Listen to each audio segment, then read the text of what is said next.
ጤና ይስጥልን አድማጮች፣ ይህ ኢትዮ ፕላስ ነው። በአፍሪካ ቀንድና በመካከለኛው ምስራቅ ያለው ወታደራዊና ዲፕሎማሲያዊ እንቅስቃሴ ወደ አዲስ ምዕራፍ ተሸጋግሯል። የኢትዮጵያን የባህር በር ጥያቄ የሚመልሱ አዳዲስ ድምጾች በተሰሙበት ማግስት በሰሜኑ የሀገሪቱ ክፍል የጦርነት ነጋሪት ዳግም ማስተጋባቱን ቀጥሏል። በሌላ በኩል ኢትዮጵያ የዘመኑን ዘመናዊ የጦር መሳሪያ ቴክኖሎጂ የታጠቀችበትና ዓለምን ጉድ ያሰኘችበት ክስተት ተፈጥሯል። የሶማሌላንዱ ፕሬዝዳንት ኢትዮጵያ ወደ ባህር በር የምታደርገውን ጉዞ እውን ለማድረግ ያላቸውን ቁርጠኝነት በይፋ ገልጸዋል። በወልቃይት አቅጣጫ የተካሄደው ውጊያና የተማረኩት ከፍተኛ የጦር መኮንኖች ጉዳይም መነጋገሪያ ሆኗል። ሁሉንም ጉዳዮች በዝርዝር እናስደምጣችኋለን። ኢትዮ ፕላስን ሰብስክራይብ፣ ቪዲዮዎቹን ደግሞ ላይክ እና ሼር በማድረግ ከኛ ጋር እንድትቆዩ በአክብሮት እንጋብዛችኋለን። አስቀድመን ግን የዕለቱን የውጭ ምንዛሬ መረጃዎችን እናሰማችኋለን። የኢትዮጵያ ንግድ ባንክ አንዱን የአሜሪካን ዶላር በ151 ብር ከ60 ሳንቲም እየገዛ በ154 ብር ከ64 ሳንቲም እየሸጠው ይገኛል። አንዱ የእንግሊዝ ፓውንድ ስተርሊንግን ደግሞ በ198 ብር ከ38 ሳንቲም እየገዛ በ206 ብር ከ19 ሳንቲም በመሸጥ ላይ ይገኛል። አንዱን ዩሮ በ176 ብር ከ50 ሳንቲም እየገዛ በ180 ብር ከ03 ሳንቲም እየሸጠው ይገኛል። አንዱን የስዊዝ ፍራንክ በ184 ብር ከ98 ሳንቲም እየገዛም በ192 ብር ከ26 ሳንቲም በመሸጥ ላይ ይገኛል። አንዱን የኩዌት ዲናር በ484 ብር ከ60 ሳንቲም እየገዛም በ503 ብር ከ65 ሳንቲም በመሸጥ ላይ ይገኛል። አንዱን የቻይናን ዩዋን በ21 ብር ከ04 ሳንቲም በመግዛት በ21 ብር ከ87 ሳንቲም እየሸጠም ይገኛል። አንዱን የተባበሩት አረብ ኤምሬት ድርሃም በ41 ብር ከ28 ሳንቲም በመግዛት 42 ብር ከ10 ሳንቲም እየሸጠ ይገኛል። አንዱን የሳውዲ ሪያልን ደግሞ በ40 ብር ከ40 ሳንቲም በመግዛት በ41 ብር ከ21 ሳንቲም በመሸጥ ላይ ይገኛል። ኢትዮጵያ በእኛ በኩል የቀይ ባህር መዳረሻ እንድታገኝ ለማድረግ ፍቃደኛ ነን ሲሉ የሶማሊላንድ ፕሬዝዳንት ገለጹ። በዳቮስ በተከናወነው የዓለም የኢኮኖሚ ፎረም ላይ የተገኙት የሶማሊላንዱ ፕሬዝዳንት ኢብራሂም መሐመድ አብዱላሂ ኢሮ አጋጣሚውን ለአገራቸው እውቅና ድጋፍ ማሰባሰቢያነት ተጠቅመውታል። የዓለም አቀፍ ድርጅቶች መሪዎችና ታዋቂ ኢንቨስተሮች በተገኙበት በዚህ ፎረም ላይ ባደረጉት ንግግር ላለፉት 3 አስርት ዓመታት ሶማሊላንድ ራሷን ችላ ስትተዳደር መቆየቷን ጠቅሰው ለአፍሪካ ቀንድ ሰላም፣ መረጋጋትና መልካም አስተዳደር የበኩሏን ሚና መጫወቷንም አስረድቷል። በዚህ ሰፋ ያለ ንግግራቸው ዓለም ለምን እውቅና ሊሰጣቸው እንደሚገባም ፕሬዝዳንቱ አብራርቷል። ፕሬዝዳንቱ ከዚህ በተጨማሪም ጆን ዴፍትሪዮስ ከተባለው ጋዜጠኛ ጋር በዚያው በዳቮስ መድረክ ላይ ቃለ ምልልስ የማድረግ እድልን አግኝተዋል። መካከለኛው ምስራቅና የተቀረውን የዓለም ንግድ መስመር በማገናኘት ቁልፍ ስትራቴጂክ ቦታ መሆኗን ጠቅሰው ለንግድ የሚሆኑ በርካታ እድሎች እንዳሏትም አብራርቷል። ከነዚህ መካከል የቀንድ ከብት ግብርና፣ አሳ ማስገር፣ ማዕድንና ነዳጅ ጭምር ያላት መሆኑን የጠቀሱት ፕሬዝዳንቱ አገራቸው በትብብር መስራት እንደምትፈልግም ተናግሯል። ሲናገሩም እኛ እርዳታ አንፈልግም፣ በሰላም በዲሞክራሲና በጋራ ለመጠቀም የሚያስችል ትብብር ግን እንሻለን ያሉ ሲሆን በዚህ ትብብር ውስጥ ኢትዮጵያንም ጠቅሰዋል። በቀጠናው ትብብር ለመፍጠር ካላቸው ፍላጎት አኳያ ኢትዮጵያ በበርበራ ወደብ በኩል የቀይ ባህር መዳረሻ እንድታገኝ የማድረግ ፍቃደኝነት እንዳላቸው ተናግሯል። በቃለ ምልልሱ ሶማሊላንድ ከኢትዮጵያ ጋር ጠንካራና በወዳጅነት ላይ የተመሰረተ ግንኙነት አላት ያሉት ፕሬዝዳንቱ ይህንን ግንኙነት በንግድና በደህንነት ዙሪያ የበለጠ ማስፋፋት እንደምትፈልግም ተናግሯል። ጨምሮም ኢትዮጵያ የቀይ ባህር መዳረሻ፣ የንግድ ወደብና ኮሪደሮች ያስፈልጓታል ብዬ አስባለሁ። ሶማሊላንድ ደግሞ ለሁለቱም ሀገራት በሚጠቅም መልኩ ከኢትዮጵያ ጋር በትብብር የኢኮኖሚ መሰረተ ልማት ላይ ለመስራት ፈቃደኛ ነች ሲሉ ተናግረዋል።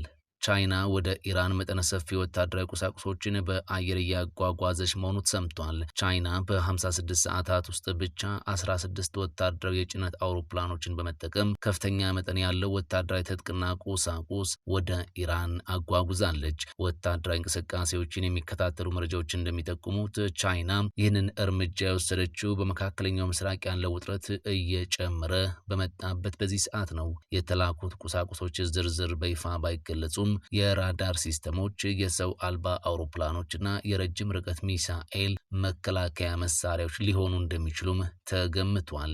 ይህ ወታደራዊ ትብብር በሁለቱ ሀገራት መካከል የተፈረመውን የ25 ዓመታት የስትራቴጂካዊ ትብብር ስምምነት ተከትሎ የመጣ እንደሆነም ተነግሯል። አሜሪካና የምዕራብ አገራት በቤጂንግና በቴህራን መካከል ያለው ወታደራዊ ትስስር መጠናከር በክልሉ ያለውን የኃይል ሚዛን ሊያናገው ይችላል በሚል ስጋታቸውን በመግለጽ ላይ ናቸው። ቻይና ይህንን በረራ ያደረገችው በተለያዩ የአየር ክልሎች መሆኑን ተከትሎ የጎረቤት ሀገራት በጉዳዩ ላይ ክትትል እያደረጉ መሆኑ ታውቋል። ህወሓት ተኩስ መክፈቱ ተሰምቷል። ተኩሱ በጠለምት ዋልድባ አካባቢ ትላንት በአራት አቅጣጫ መጀመሩ ነው የተሰማው። በአካባቢው ያለው የጸጥታ ኃይል በወሰደው የአጸፋ እርምጃ አንድ ድሽቃን ጨምሮ በርካታ የሰው ኃይል መማረኩም ከስፍራ የወጡ መረጃዎች ጠቁመዋል። ነገር ግን የህወሓት ኃይሎች በሚከተሉት ባሉበት ቦታ ውጊያ ለመጀመር እየተዘጋጁ እንዳሉ ተነግሯል። ሐምሾ ምድር፣ ተከዜና ፍራፍራ መደማመር፣ በዛና በኩል ፊት ምጭራና በደርባ አባይ በኩል ማይተክሊ፣ አፍንጫ ኤፍሬም በተባሉ ቦታዎች ወረራ አድርገው ለመያዝ ያለመ ዝግጅትና አሰላለፍ ማድረጋቸው ታውቋል። ህወሓት በሰሜን ምዕራብ ትግራይ አቅጣጫ ጦርነት ከፍቷል። በጦርነቱ የአርሚ 11 ብርጌድ 113 ክፍለ ሰራዊት አዛዥና የሎጂስቲክስ ኃላፊዎች መማረካቸው ታውቋል። ወደ ተከዜ ለመሻገር እቅድ የነበረው ይህ ውጊያ የተጀመረው በጠለምት ማይዳጉሽ ሲሆን በስፍራ የነበረው የመከላከያ በወሰደው እርምጃ ለጊዜው ተቋጭቷልም ተብሏል። በአካባቢው ሀራ መሬት ራሳቸውን የትግራይ ሰላም ኃይሎች ብለው የሚጠሩ ቢኖሩም በውጊያው ላይ ያላቸው ሚና እስካሁን አልተነገረም። በምስል ተደግፎ የወጡ መረጃዎች እንደሚያመላክቱት እንደ ብሬል፣ ተቀጣጣይ ፈንጂዎች፣ የተለያዩ የነፍስ ወከፍ መሳሪያዎችና የመገናኛ ራዲዮዎች ተማርከዋል። በቁጥር ያልተገለጹ ተዋጊዎችም በውጊያው መሞታቸው ተዘግቧል። ትላንት ከሰዓት በኋላ ላይ የተጀመረው ውጊያ ከሰዓታት በኋላ የቆመ ሲሆን በተጠቀሰው አቅጣጫ ሰብሮ ተከዜን ለመሻገር የተነሳው የህወሓት ታጣቂም ገሚሱ በማፈግፈግ ወደ መጣበት አቅጣጫ ተመልሷልም ተብሏል። ለጊዜው ውጊያው እንደቆመ ለማረጋገጥም ተችሏል። በተገባደደው ሳምንት እናመሰግናለን ሽሬ፣ ሰሞኑን ምዕራብ እንሻገር የሚሉ እናቶች፣ ወልቃይትን ያስመልሳል ለተባለለት ሚሊሻ ምርቃት ሲያወርዱ እንዲሁም ሲዘፍኑና የማበረታቻ ፌስቲቫል ሲያካሂዱ እንደነበር ከስፍራው የወጡ የቪዲዮ ምስሎች ጠቁመዋል። ከሳምንት በፊት ጀነራል ምግበይ ነባሩን አስተዳደርና የጸጥታ ኃይሉን ትተው ተፈናቃዮችን ብቻ ሊወስዷቸው ነው፣ ስለዚህ በሚቀጥለው ሳምንት ወልቃይትን እናስመልሳለን ማለታቸው ከሰሞኑ መዘገቡም ይታወሳል። በዚሁ ንግግራቸው ጀነራሉ ከኤርትራ አስፈላጊ መሳሪያዎች መገኘቱንና የከፋ ነገር ከተፈጠረ የኤርትራ ወታደሮች ጦርነቱ ላይ እንደሚሳተፉም አመልክተው ነበር። ይህን ባሉ በቀናት ልዩነት ደግሞ በሱዳን የኤርትራ የሱዳንና የትግራይ ህዝብ አንድ ነው በሚል የጥምረት በዓል መከበሩን የህወሓት ደጋፊ ሚዲያዎች በሰበር ዜና ማሰማታቸው ይታወሳል። ጦርነቱን አስመልክቶ በድልም ይሁን በሽንፈት ከህወሓት በኩል በይፋ እስካሁን የተባለ ነገር የለም። ከህወሓት መረጃ የሚያገኙና ሻዕቢያ የሚያንቀሳቅሳቸው የሚታወቁ ሚዲያዎች ይህ ዘገባ እስከተሰራጨበት ጊዜ ድረስ ያሉት ነገር የለም።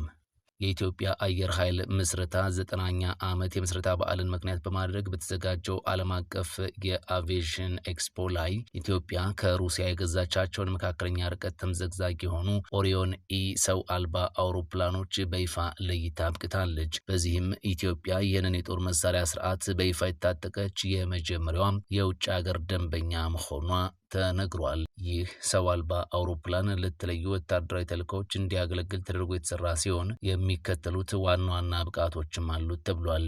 ቀዳሚው የአየር ላይና የራዳር ቅኝት ሲሆን የመሬት አቀማመጥ ክትትልና ለጦር ክፍሎች የኢላማ መጠቆምና ከጥቃት በኋላ የደረሰን ጉዳት መገምገም ናቸው ተብሏል። በአየር ላይ እስከ 24 ሰዓታት ድረስም መቆየት እንደሚችል ተነግሮለታል። ከ250 ኪሎ ሜትር በላይ ርቀት ተጉዞ ተልእኮ የመፈጸም አቅም እንዳለውም ታውቋል። በሰዓት እስከ 200 ኪሎ ሜትር ድረስ የመጓዝም ብቃት አለው። እስከ 200 ኪሎ ግራም የሚመዝን የመሳሪያ ወይም የቴክኖሎጂ ጭነትም መሸከም ይችላል። ኢትዮጵያ እነዚህን ድሮኖች የታጠቀችው የአየር ኃይሏን ለማዘመንና የቴክኖሎጂ አቅሟን ለማሳደግ በምታደርገው ጥረት አካል መሆኑም ተነግሯል። ይህ ኢትዮ ፕላስ ነው። ኢትዮ ፕላስን ሰብስክራይብ፣ ቪዲዮዎቹን ደግሞ ላይክ እና ሼር በማድረግ ስለምትደግፉና ስለምታበረታቱን ከልብ እናመሰግናለን።